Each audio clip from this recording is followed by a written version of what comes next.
மீனராசி அன்பர்கள் மீனராசி அன்பர்கள் கும்பத்துல ராகு. அது உங்களுக்கு என்ன பாவம் அப்படின்னா 12ஆம் பாவம். அயன சயன போஜன மோட்ச விரயஸ்தானம்.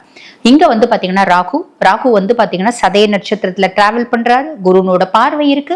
அப்ப 1/6/2026 வரைக்கும் எனக்கு என்னென்ன மாதிரி நல்ல விஷயங்கள் நடக்குங்க அப்படின்னு மீனம் கேக்குறீங்க அப்படின்னா, நிறைய மீனராசி அன்பர்களுக்கு வந்து பாத்தீங்கன்னா வெளிநாடு போறதுக்கான ஒரு வாய்ப்பு, ஆன்செட் ஆப்பர்ச்சுனிட்டிஸ் உங்களை தேடி வருங்க. ப்ராப்பரா யூட்டிலைஸ் பண்ணிக்கோங்க, நல்லது அப்படின்னு சொல்லலாம். நிறைய பேருக்கு வந்து பாருங்க ஆன்மீகத்துல நாட்டம். நாங்க வந்து பாருங்க தியான மார்க்கத்துல போகணும்னு நினைக்கிறோம், பக்தி மார்க்கத்துல போகணும்னு நினைக்கிறோம், அதே மாதிரி ஞான மார்க்கத்துல போகணும்னு நினைக்கிறோம், தியானம் பண்ணணும்னு நினைக்கிறோம், யோகா பண்ணணும்னு நினைக்கிறோம். இந்த மாதிரி நிறைய விஷயங்கள்ல எனக்கு வந்து ஆழ்ந்த ஈடுபாடு வருது அப்படின்னு சொல்லலாம்.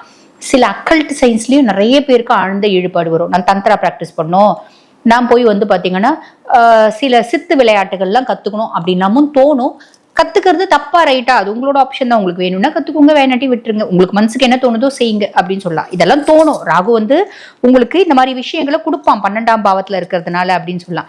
தனிமையில தான் நான் வேலை செய்யணும், எனக்கு கூட்டத்தோட வேலை செய்யறது பிடிக்கல, தனிமையில வேலை செஞ்சு நான் பெரிய வந்து பாத்தீங்கன்னா சாதனை செய்யறேன் அப்படின்ற ஒரு ஆப்பர்ச்சுனிட்டி.